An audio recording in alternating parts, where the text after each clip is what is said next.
All right, everybody, let's get started. So this probably sounds weird, but since we're live streaming to YouTube, I just want to give a shout out to Major Greg Bew. None of you know who he is, but he told me to tell you hi. So why don't you say hi back to Major Bew? Say hi, Major Bew. Hi. Okay, now you can stop listening, Major Bew. Okay.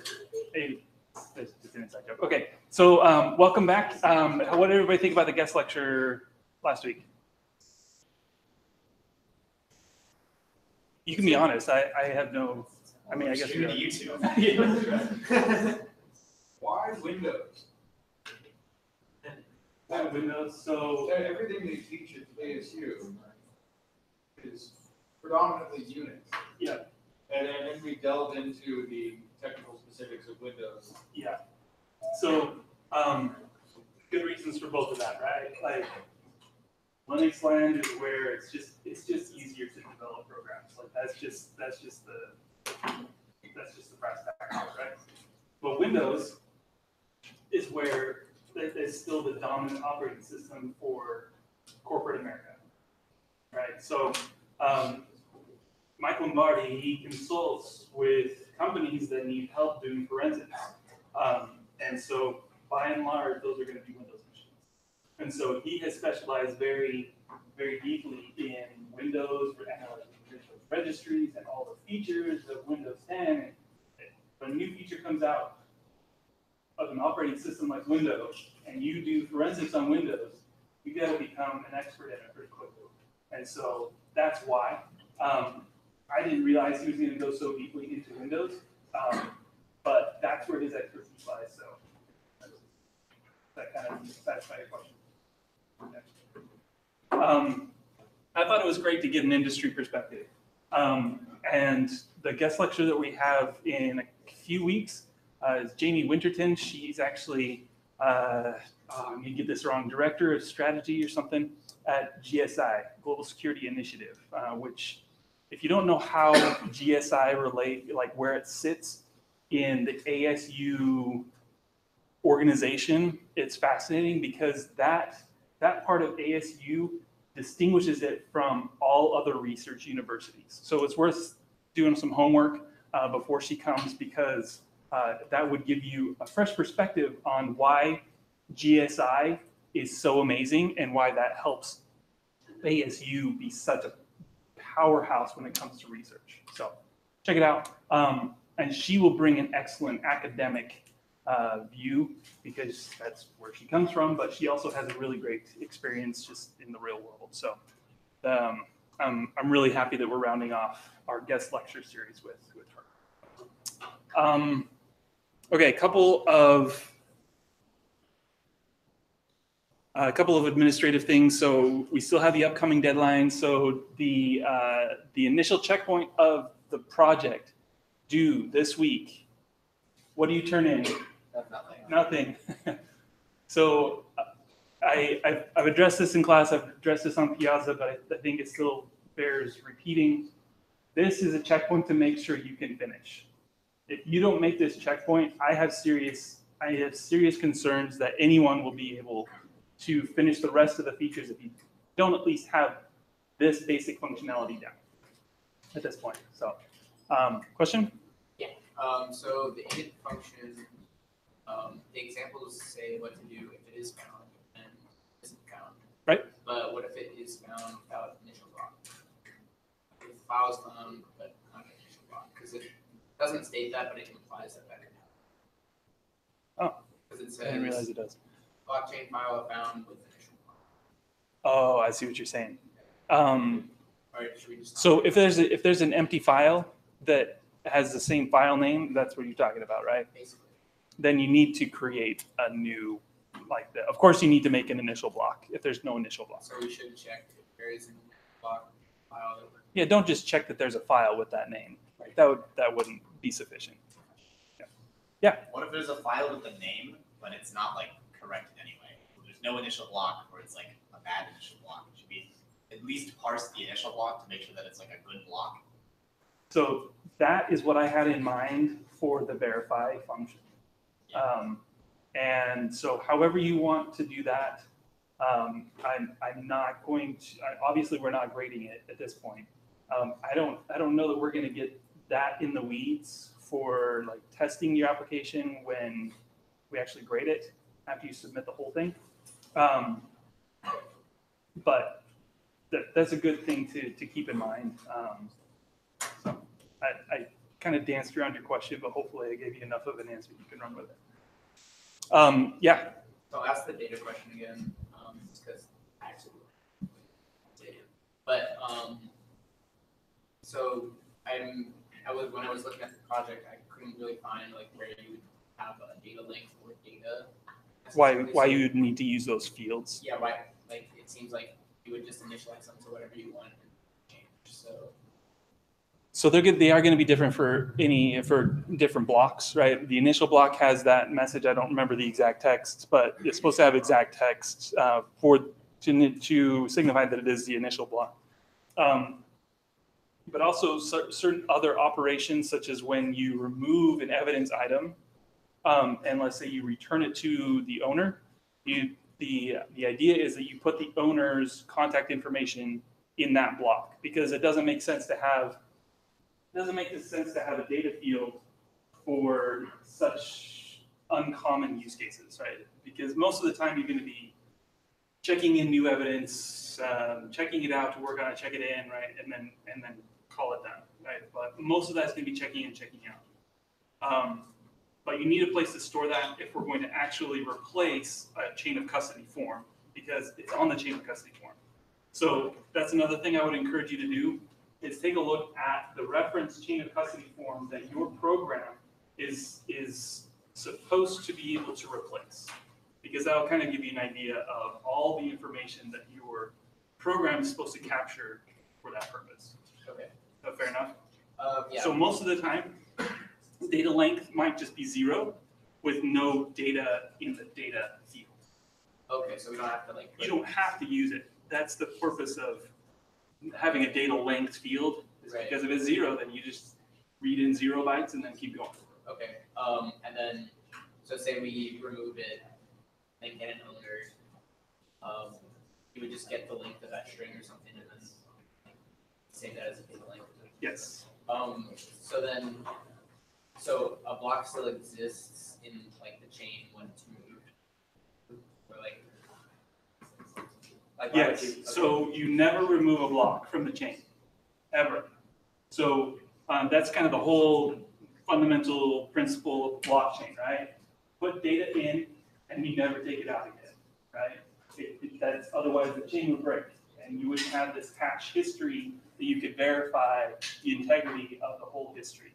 So you don't remove any blocks from the chain when you remove the evidence from storage. Like removing the evidence creates a new block that says that it's not in the storage locker anymore, the evidence locker anymore. But that being there puts that evidence item in a new state where you can no longer do any more operations on that evidence item. That make sense? Yes, so, I mean, wouldn't changing those fields kind of affect the hash of that block? So you populate the fields before you calculate the hash. But I mean, you have to add it and then remove it, right?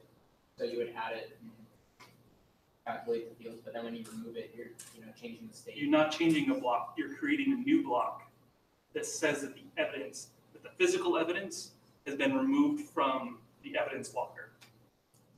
You don't remove any of the blocks on the Okay, chain. so when you're removing, you're adding. It's a new block that To the end of says. the block. Another hand back here. Yeah, So when you're adding things, it says the item ID is supposed to be unique, yes. then it depends on case ID, so you're like, the item would be unique per case, not throughout the entire chain. So you're right. But what I was trying to get after was if you have an evidence ID that is unique throughout the whole chain, then when you're checking whether or not an evidence item has been removed, you don't have to check if it's been removed for this case or that case. It's just unique for that evidence item. Does that make Yeah, sense? that makes sense. I was actually trying to make it simpler on you in terms of implementation. Yeah. Just as a clarifier on that same question, so both the case ID and the evidence ID will both be unique for their specific case and Yes. evidence ID? Yes. Okay, thanks. Why would we add the current block hash right now?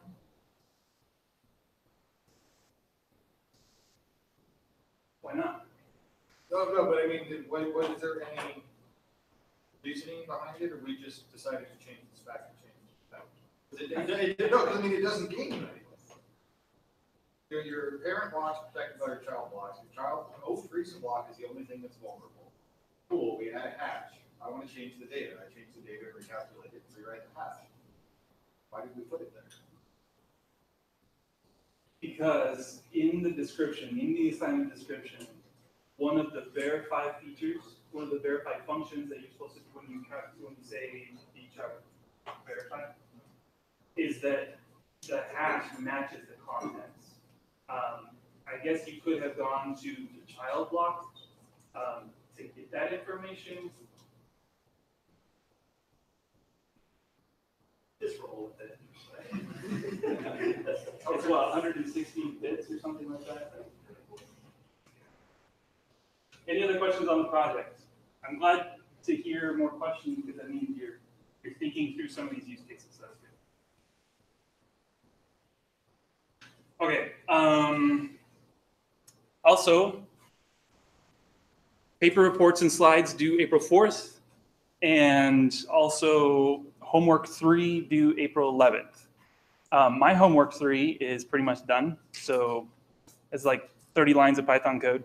That's including like document comments and white space, so not really 30 lines of code. Just saying. No. Any issues with homework 3? Okay.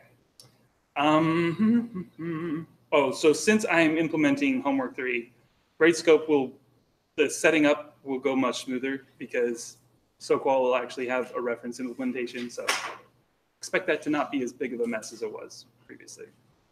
All right, one review question. Oh yeah, go ahead. Oh yeah. When you implemented it, how long would you say it took for you to search through the database?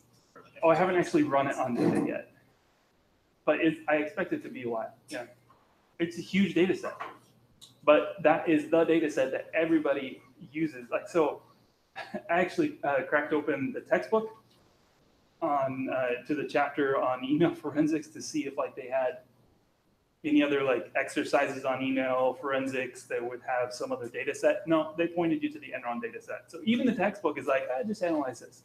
So we're just going to do that too. If you want to sync your personal email to an email client that stores things in inbox format so that it's a smaller data set, I don't care if you do that. But yeah, don't worry about timeout issues. We will address those if they come up, but I don't think they will. So we should expect. Yes. Yes. Like leave our computer for a day long? Or like In an hour. an hour? Depending on the computer you have. Paralyze. Do you paralyze it? I haven't yet. That's before paralyze. If you don't paralyze it, it'll take like under an hour, 130 minutes. 130 minutes. No, 30. Oh, okay. Would be way too much. Well, I guess it depends on how many words you're searching for. Technically.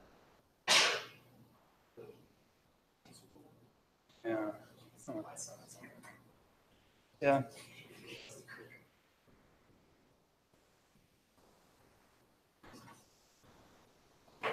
Okay, sorry. I started thinking about how I could improve my implementation. Sorry. Okay, so one quick review question from last time. Why is it easier to trace corporate emails versus public email? Back to the originator. Yeah. Corporate email has like mandated user accounts with like structured names, whereas Yeah. personal emails just whatever you care about. Very good. So just so you know where we're at in the course, after today, there are 3 more lecture days. I'm planning to do one more in-class lab on mobile forensics. Sokwa is going to do a one lecture on malware forensics, and that's it. So email forensics today, we're going to start into mobile forensics, do a lab, and malware forensics, and that's it. So, okay. Let's get into today's lecture.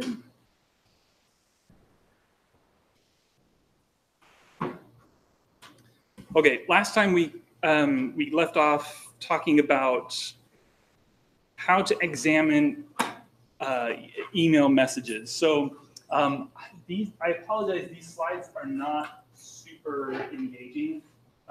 They're the best I've got for now, and you just kind of have to accept that once you understand some of the basics of how email works, you just have email messages and you're analyzing them. So if nothing else, well, and then the headers. We'll talk about the headers in just a second. All right. Okay. So if we were to give just a really high level description of how to examine the email messages from a suspect's computer, these are the things we do. First of all, we got to access the victim's computer, retrieve the evidence, and then if they've been using a local email client, we're going to try to use that email client to find a copy of the email, because it may be encrypted or protected in some other way. We might have to carve the emails, meaning if there are partial files that have been fragmented or partially deleted, we might have to try to reconstruct them enough that we can read the parts that are still there. That's what carving means. Here's kind of just some snapshots from another person's email. This is not my email. So when you open up an actual email, you see this, but this isn't the only thing that's part of your email address, the actual email message that was sent, right? There's more to it. And that is, of course, the headers. So you can see here that we've got that the sender is listed as electronic crimes, so electronic.crimes@uss.dhs.gov. So this is sent out by DHS. If we wanted more information than just the from, date, to, and the subject, we would have to open up what are called the email headers. Now, this is data that goes in front of the message. We kind of talked about this last time, or a week ago. That is before the actual body of the email. That has a lot of important information and actually gets changed each time it hits a new mail server. So once my mail server sends it off, it might bounce across a couple of SMTP or email servers before it gets to the intended recipient. And each of those servers is going to include additional header information before it passes it on. So it actually changes en route to its destination. If you want to find the email headers, there's a couple of different ways to do it. It does contain useful information. So like I said, that's kind of a useless site. In Gmail, from a few years ago, you would go up here to the menu and select Show Original. In other email clients, I didn't realize that was so slow. So this is on a Mac. This is from actually Dr. On's computer. There's all of these are different headers for one email. And a lot of these can be things like spam filter results or things like that are just put in the email headers and then pass along to the next email server. I actually did a little study while I was working on my dissertation on the number of RFCs. Does anybody not know what an RFC is? RFC stands for Request for Comment. It's kind of a terrible name because it doesn't tell you what it actually is. IETF, Internet Engineering Task Force, that's the body of smart people that have published the standards that make up the internet as we know. So email is part of the internet. SMTP is one of the protocols on the internet. And all of these headers have to be declared as for what they mean and how they're supposed to be used. And that's done in RFC, or request for comment. It goes through the IETF, and they decide what gets actually accepted into the standard for email or HTTP or whatever other protocol it might be. And so these were kind of added a little bit at a time over the course of decades, because email's pretty old in today's technology age. Anyway, there's a ton of RFCs. I think I tracked down 50 different RFCs that declare email header types. So that's just the RFCs, and each one of those may define a whole bunch of different things. Getting glazed over looks. So let's keep moving. So email headers.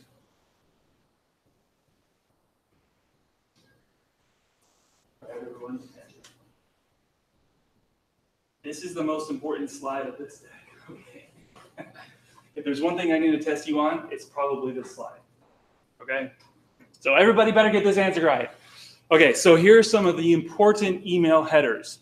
The first most important one is the from field. Now, the from is supposed to indicate who actually sent the message. Right? Now, if you're using Gmail, it populates that for you.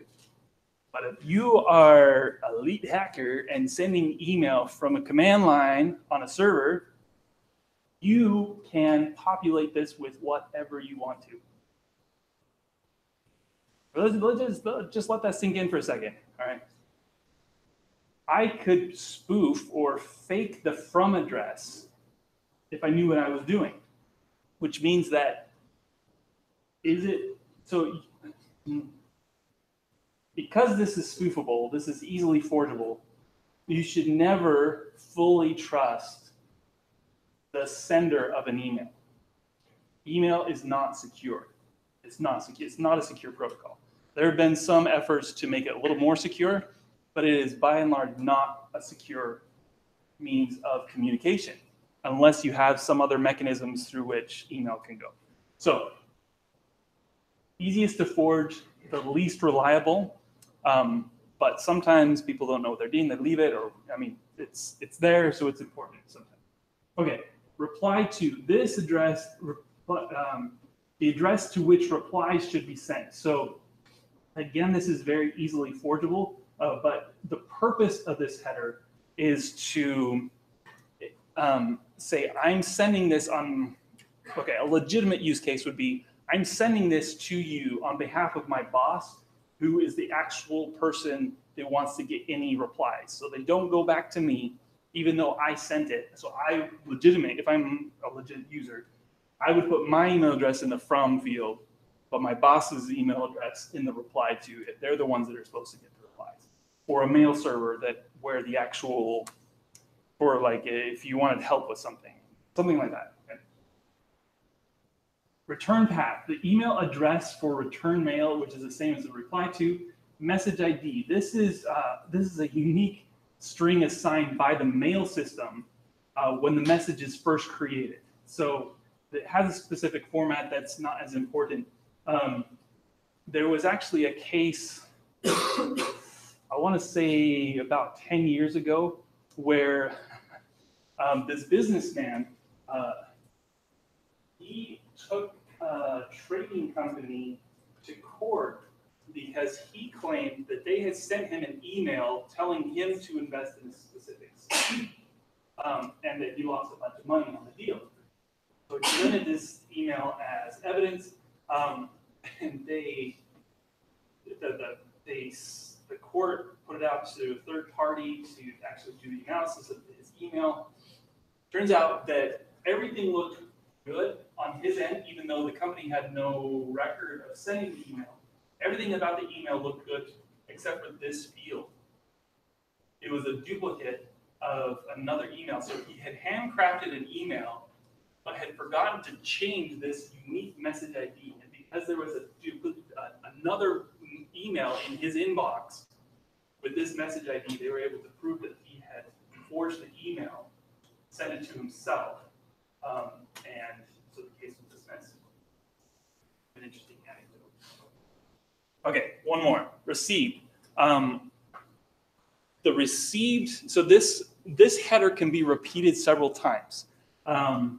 And it forms a list of all the sites through which the message traveled in order to reach you. So when I describe the scenario where I send a message out and it hits this server, this server, this server, this server, each one of those servers will add a new received header, and that will help you trace back the path of the email. Now, why would you want to know that? Yeah. You can figure out where the email came from, say if it was from a Russian. Yes, absolutely.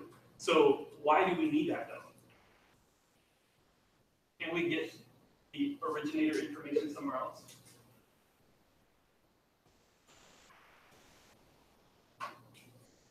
Yeah.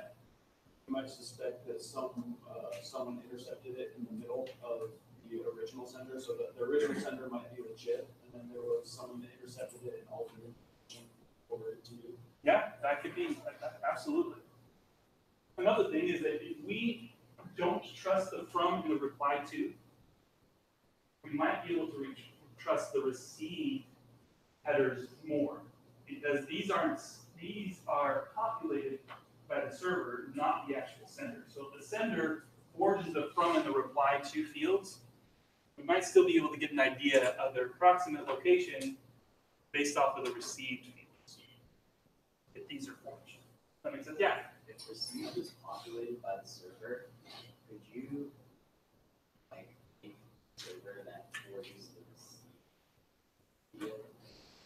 So yeah, so there's nothing to say that you can't add received fields yourself when you forge an email message, right? But the problem is that you have to hand that off to an email server at some point. Like I can't just directly put it into your mailbox. I have to give it to a server that puts it into your mailbox, and they add their legitimate information there. Also, So trusting that all of the email servers that like send mail are all legit. Because like, what if I'm part of like a underground ring of criminals that all have like modified email servers that fake the receipt? So anything that gets sent through looks like this has all been fake. I don't know. yeah, no, you're hitting on a very important point, which is that email forensics is actually really hard because you don't have this guarantee of provenance, right? Where it came from, what its origin is. And so it's actually an interesting problem that doesn't really have very good answers without completely overhauling the email protocol itself, which at this point, let's see if I can remember the number. I think it's about 2 billion emails are sent every minute of every day. 2 billion emails every second. So, I mean, our world really does run on email at this point. So to replace it with something else would be a monumental task. So, yeah. Okay, so what slide are you going to study? So these are just some of the header fields that are important to forensics. And really what I'm driving at here is that it's important for you to at least be familiar with some of the headers that help in a forensic investigation. Yeah, question? So all these can be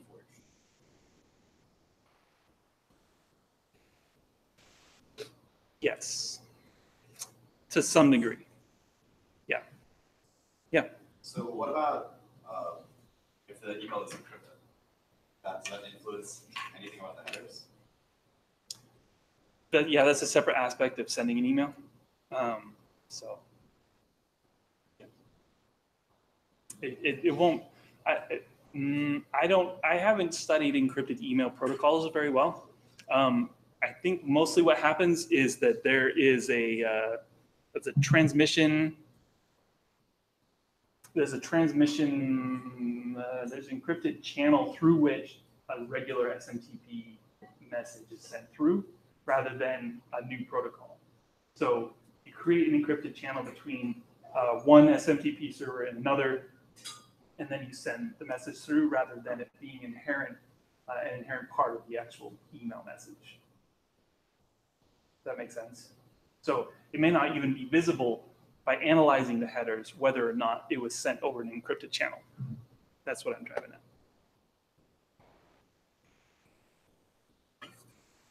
Okay.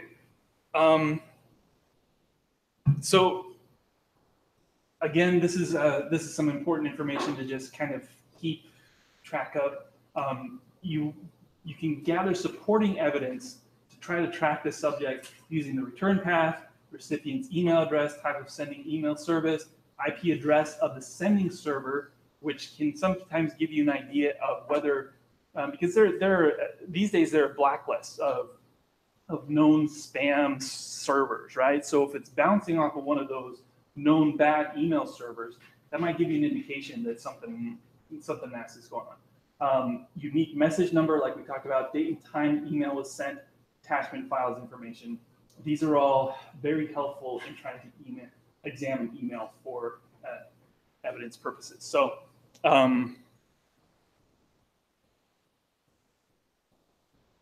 this is really just kind of give you a high-level idea. I really don't like this slide, so I'm going to skip over it. I thought I skipped it in here, but okay. Additional email files. We've kind of already talked about this, that email messages can be saved on the client side or left at the server, and these are some different formats. Personal address book, also having your contacts information that can be valuable for forensic investigation.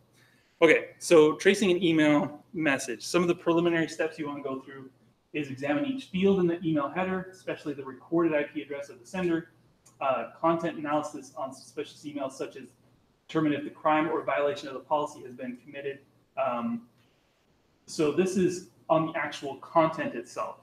So we're talking like child porn, IP, theft, things of that nature, harassment, bullying. Investigate the attachments, verification, validation. So the route, we've already talked about that. Analyze domain names of the point of contact. So what we mean here is that, remember from the phishing forensics lecture that Adam gave, we talked about how, actually there's even in the assignment that trying to figure out who owned a specific server, I think, right? Is that ringing a bell? Or where a location was of a server, most likely, based on the who is information of the domain, right? So Google.com is a domain, and it's registered to somebody, right? Somebody has ownership of that, happens to be Google, Alphabet, whoever. They have a point of contact, and that information is listed somewhere. If you can get after that information, that might give you an indication as to who else might be responsible for the email you're analyzing. You can aggregate the suspect's contact information, acquire attributes against network logs, et cetera, et cetera, et cetera. So another thing that you can do, don't worry too much about this and what's there, but just that the email servers that your message hops through, they keep logs, and some of that might be helpful. That's really all I'm trying to show with this slide. And here's some of the information that is logged, such as email content. Probably not as much though, because if you stored the content of every email in the server's logs, that would grow really quickly to an unsustainable size. So, but sending IP address, all of that can be really good. Oh, yeah, deleted file. Yeah, okay. Unix file servers or email servers. Here's some places that you might want to look, but this is really just for your reference. I'm not going to quiz you on this. Specialized email forensic tools, something called Final Email, FTK, our best friend in this class, right? Who loves FTK? Yeah, nobody. Okay. this is a really old snapshot from the textbook. Yeah, moving on. And this is called Inboxer. I've never used it. I'm kind of driving at some more interesting stuff. So,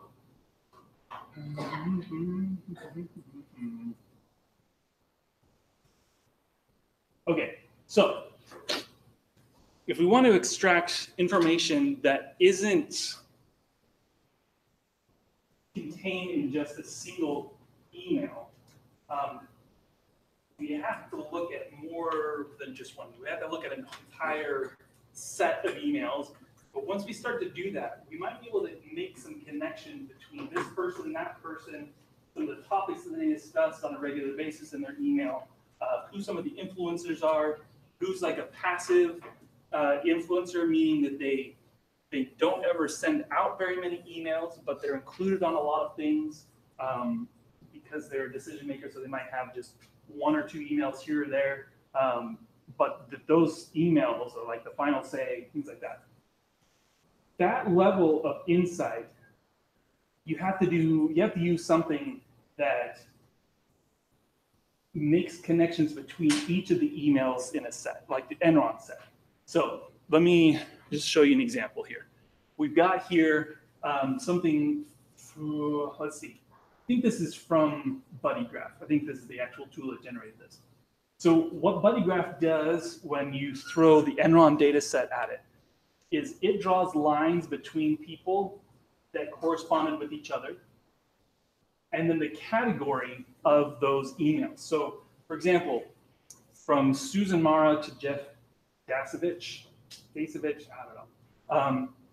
Here are the different category colors of their emails with each other. And then you can see things like this one actually has these couple different categories, and here's the content of it. And then when you kind of zoom out, this is the Enron data set. This is what you're working with for email for homework 3. So yes, it's going to take a long time to parse through all the headers. Sorry, not the headers, the bodies, the contents of all the emails in that data set, right? But these are the people at Enron. And at the center of it all is this Stephen Keen. I don't know anything really about the Enron scandal, who's involved, who's responsible. But you can kind of see that this Stephen Keen is kind of at the center of a lot of connections, a lot of edges coming in. Now, Tim Belden had a lot of one-way emails coming to him, and that's the kind of scenario I was referencing before, that key influencer in decisions and things like that, but they're passive. So if you only got their emails, the emails that they sent, you would only get a very small slice of the picture. You wouldn't be able to understand how they're influencing any of the activities that are going on in the rest of the email chain. So, yeah, just some interesting food for thought. Okay, so when I post these slides, there's a whole bunch after this point that I'm not going to go over because I didn't think they were super relevant for this class. You're welcome to review them. I will not be including them in the exams. Any questions? We're not done yet for the day. No, don't get up. Yeah. Any questions about email forensics? Yeah.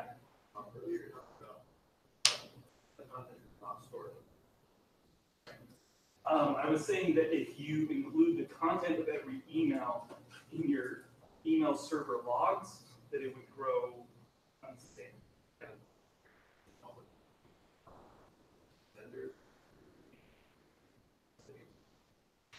I believe so. Except webmail. Or like email. Oh, it's still your server. That's still your mail servers. That's still your mail server, right? You just have an HTTP interface with that server rather than like Outlook and a local client, right? Okay. So if you have, let's pose the scenario of a local client. Let's say you set up Thunderbird to sync with Gmail.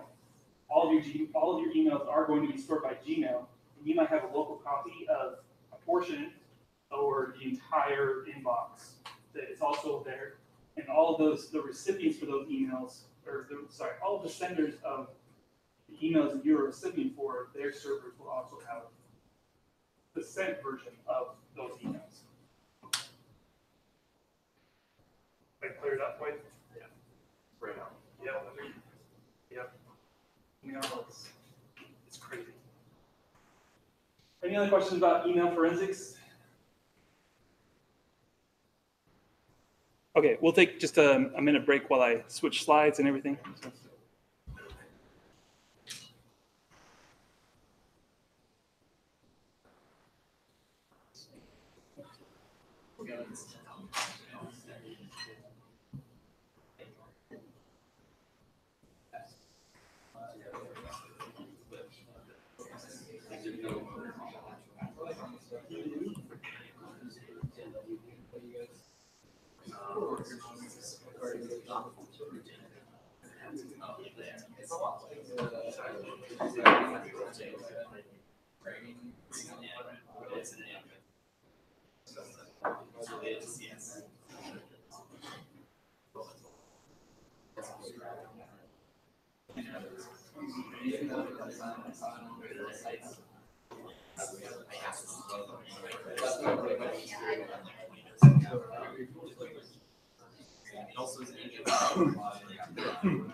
Okay, let's jump back into it.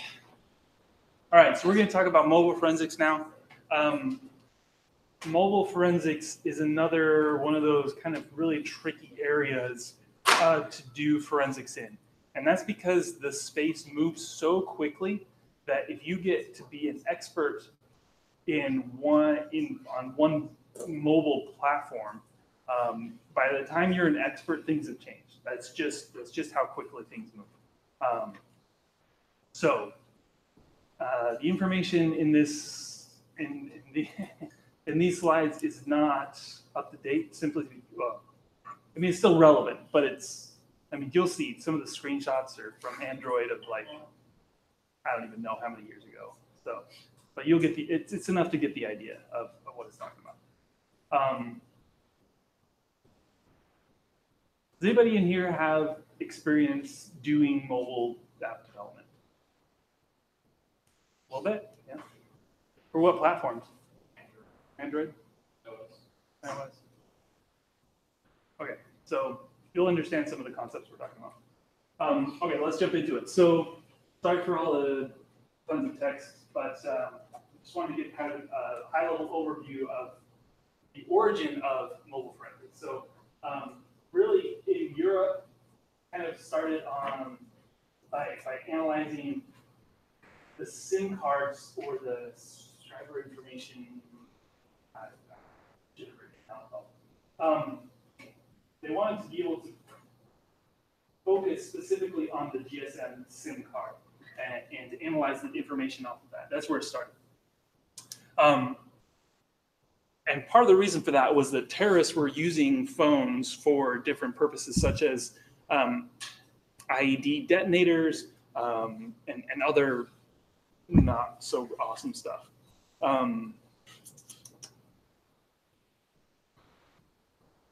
Even in prisons and schools, mobile forensics has a place in a lot of different domains because of how pervasive mobile devices are. And really, it's no longer mobile phone forensics, it's mobile device forensics.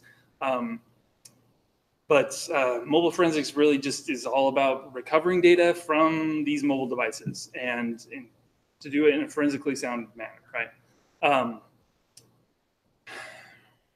Really, and again, it can refer to any device with internal memory and communication ability. You gotta love the PDA references here, right? Anybody own a PDA?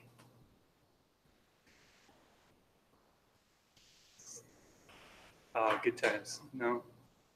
What'd you guys have?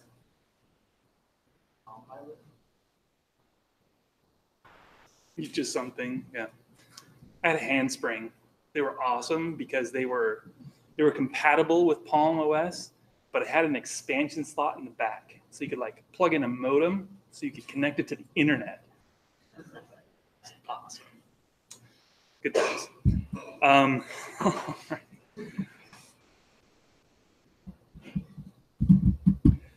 When mobile forensics really started to become a little more popular, the de facto method was really to just manually analyze these devices, try to see what information you could get just playing with it, and then to use synchronization software.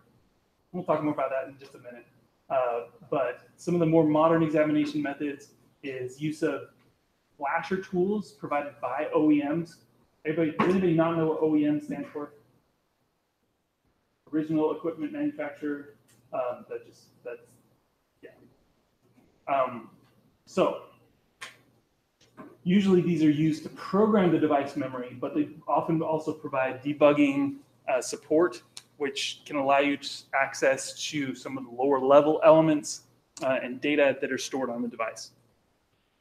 And then some automated commercial tools came out.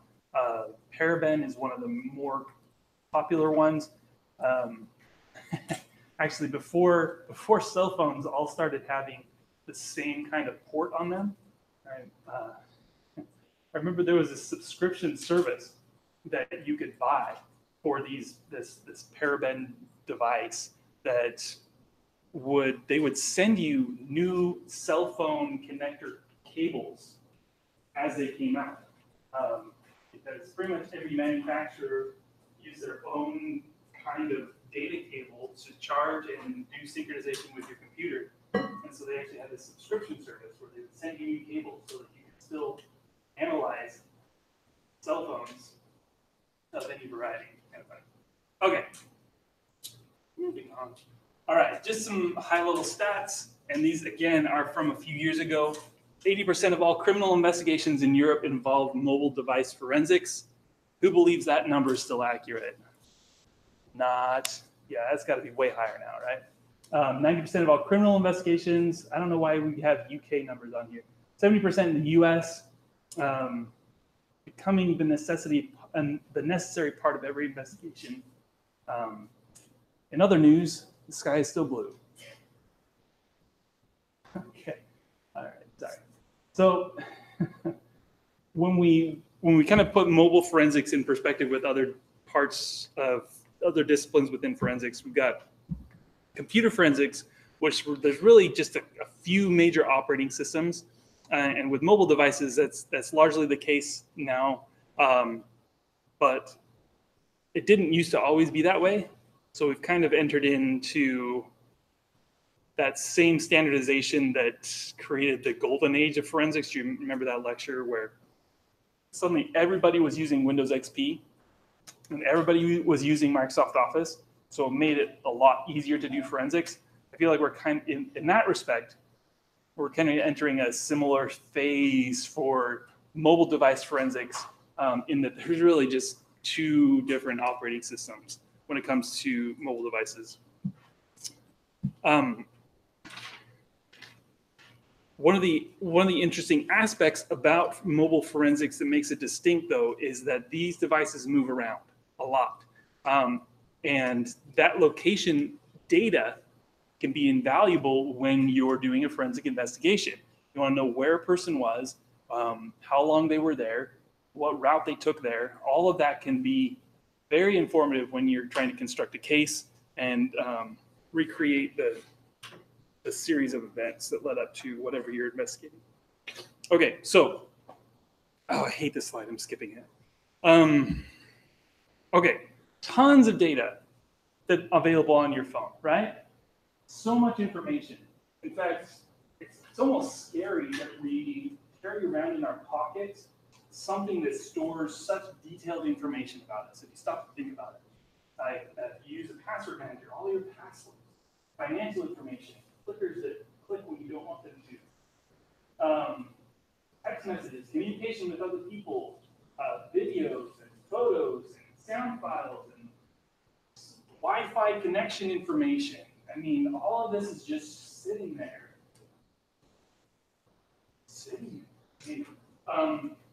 Facebook contacts, Skype, YouTube data, username, passwords, emails, and the ones that are bolded and italicized are of particular interest when we're doing mobile forensics. Okay. Mobile forensic process is kind of a lose-lose-lose situation. There's kind of 3 different approaches you can take to doing forensics on a mobile device. Who here knows what a Faraday bag is? So a Faraday bag, well, who can give me a quick definition? I hate talking. Someone else did. Locks EM transmission. Say it one more time. The magic bag Yeah. locks EM transmission. It's magic. It's like, I must be getting tired. Yes, it's a magic bag that stops all radio transmission, electromagnetic. So there's no way for the radios that are inside the phone to communicate out, which can be good. So that's option number 2. Option number 1 is the investigator doesn't do anything to the device, and that's great because then it doesn't change the state of the device, except that it can still be accessed potentially remotely, right? So the suspect could initiate a remote wipe of that device, and you would lose all the data on that evidence and not be able to analyze it. Yeah. What is the legality of a suspect doing that? Like, if you see someone's phone, right, is it illegal for them to go home and then just wipe it? So when you ask if something is legal, you have to ask if there is a law, right? Is there a law saying you can't delete your own data? Is there a law saying you can't shred your own financial documents? What's that?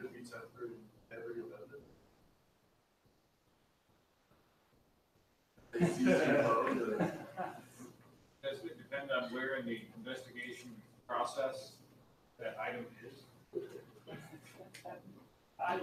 These are all great questions. No idea. Maybe, but the thing is that they would have to prove that you intentionally tampered with the evidence, or I mean, this. It's an interesting thing to think about, though. So that's option 1 is don't do anything, but you run the risk of it getting remotely wiped or accessed or something, right? Option number 2, stick it in a Faraday bag.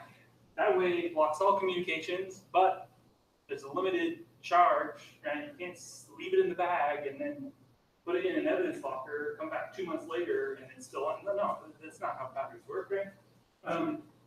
So there are Faraday bags that have like a charging cable going into it, but I mean, this solution is not an end-all be-all. It has its flaws, right?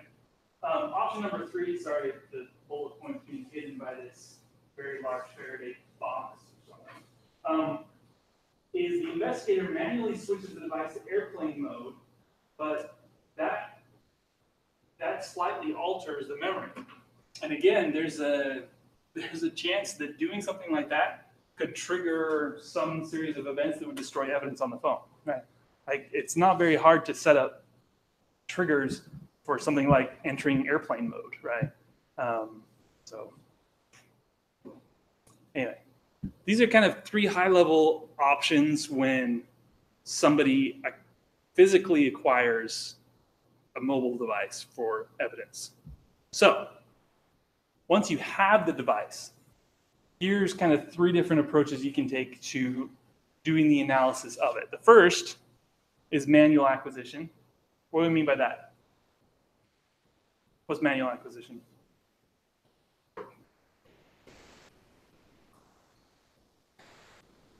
Yes. For those watching on YouTube, I'm holding an imaginary phone and swiping with my finger. That's what manual acquisition. Yes. So manual interfacing with the device. File system acquisition. let's file system acquisition. Do I plug it into like a system? Yes, so specifically those synchronization devices that we were just talking about from the OEM, you can obtain some, or actually even just your computer. So if you've got a USB cable for your phone, plug it in. Your computer sees it as a USB device a lot of times. You know, you can sometimes obtain some deleted data through synchronization. And physical acquisition. What's physical acquisition? What do you think?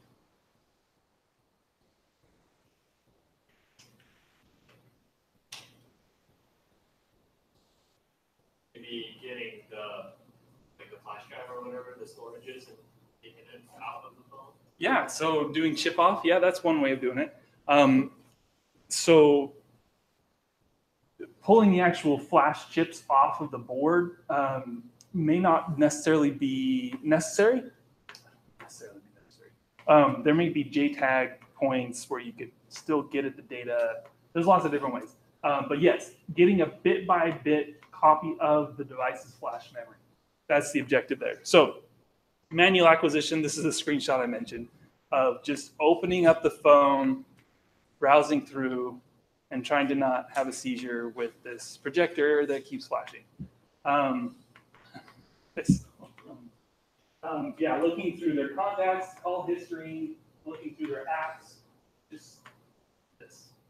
Yeah, question. How do phone backups fit into the acquisition? Like, if someone made a backup on their computer, for example, that's common, or if they made like an iCloud backup, for example, that play into like acquisition? So think back to when we were talking about forensic processes. The process of taking a forensic copy of a hard drive, for example, has been established as not just being hearsay. That's a legal term that says that it's like an unofficial record of something. So like, I heard them say this, that's hearsay, right? So hearsay is like a category of evidence, and it's been shown that the procedure of taking a forensic image of a hard disk is true enough to the original copy to be considered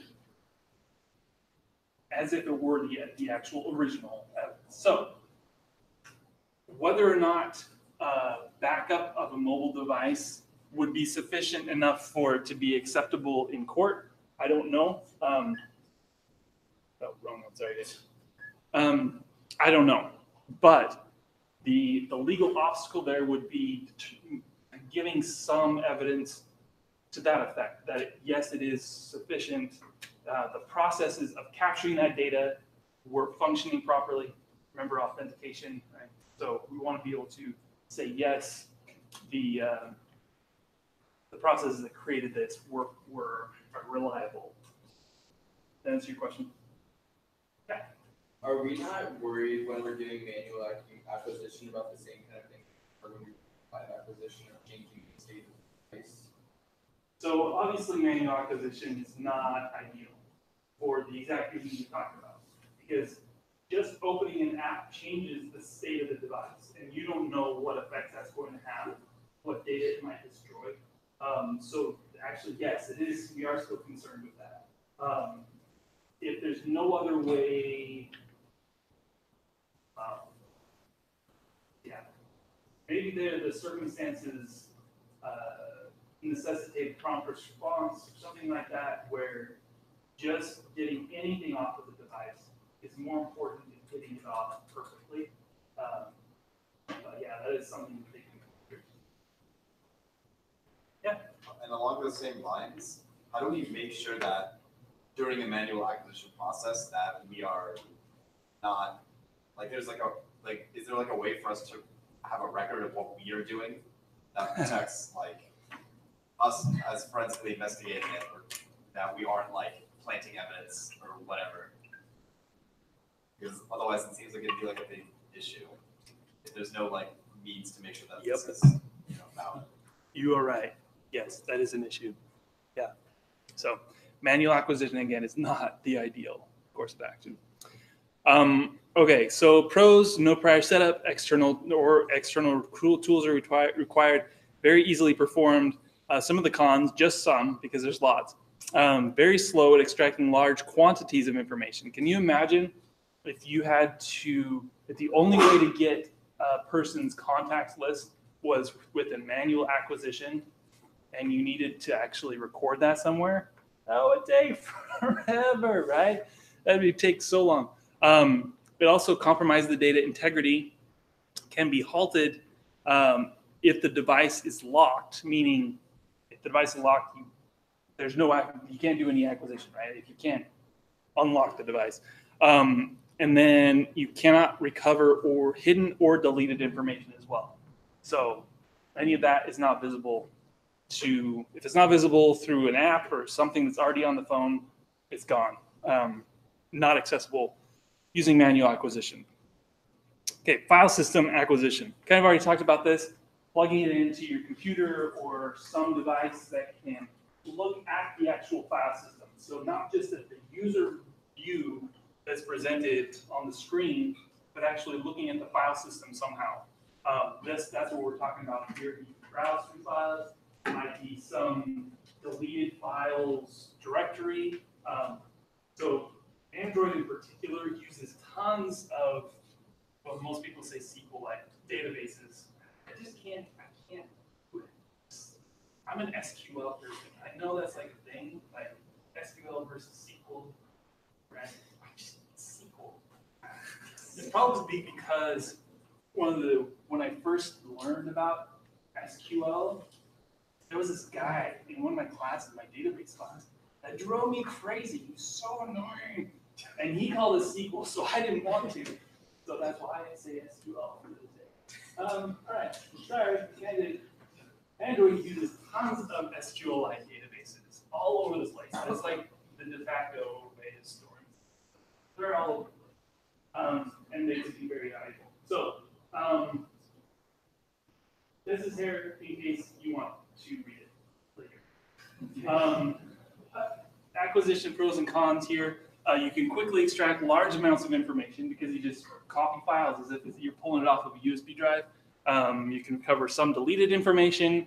You can, but using this technique is limited as it does require the OS to keep track of deleted files and doesn't recover all of the deleted information. So for a lot of cases, this is going to be a good middle ground for a forensic examination. Question? Yeah. Kind of. So when I plug in like my iPhone to my computer, for example, it only shows me like 2 folders related to images. So like, how does this sort of apply to that kind of a system? If it does. Well, I'm sorry. What's your question? Yeah. So why does your iPhone suck? Yeah. No.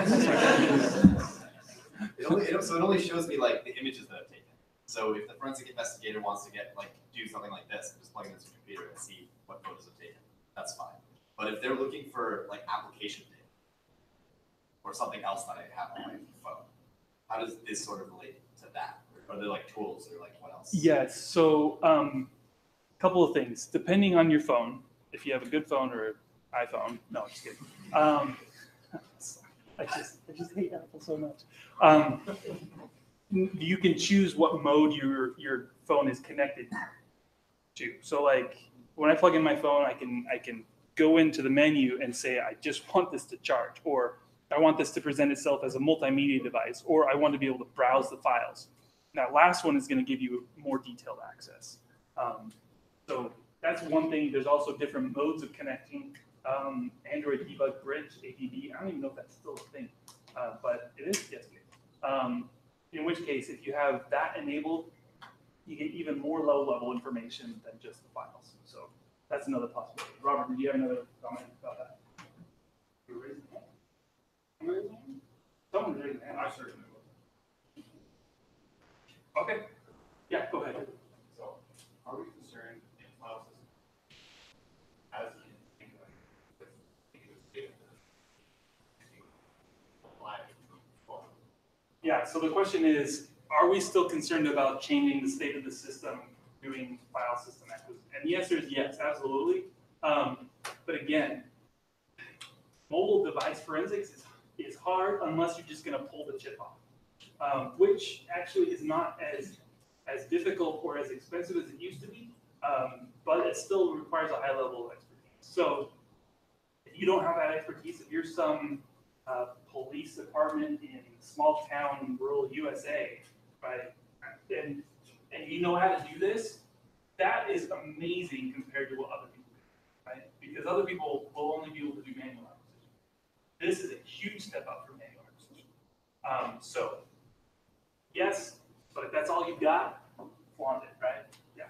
Does pulling the chip off have its own like legal implications? Like if No. my phone gets confiscated or something for some reason, like did they ever will they ever give it back to me?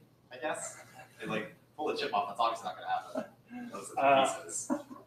I don't know the answer to whether they'll give it back to you or not, but there is no issue whatsoever legally with pulling the chips off of your from your phone to do acquisition, none whatsoever. So, of course, you do lose memory information. So if the device is encrypted or something like that, you are going to lose some of that information that might allow you to do analysis. So those are cons. I saw another hand over here. No? Okay. Okay, just a couple more slides. Actually, just one. Sorry, this slide. Physical acquisition. I'm not a mobile forensics expert, but as far as I know, doing chip off is the only way to get a real physical acquisition of the data. In which case, at that point, you're looking at a disk image, right? And we've kind of covered that. So there are, I mean, once you have the image, you've got to kind of reconstruct the file system and all that. But from there, it's just forensic analysis as we've done it 100 times in FTK in this class, right? All right. Any questions? Well, that's mobile forensics. If there's nothing else, then have a great day. We'll see you on Thursday.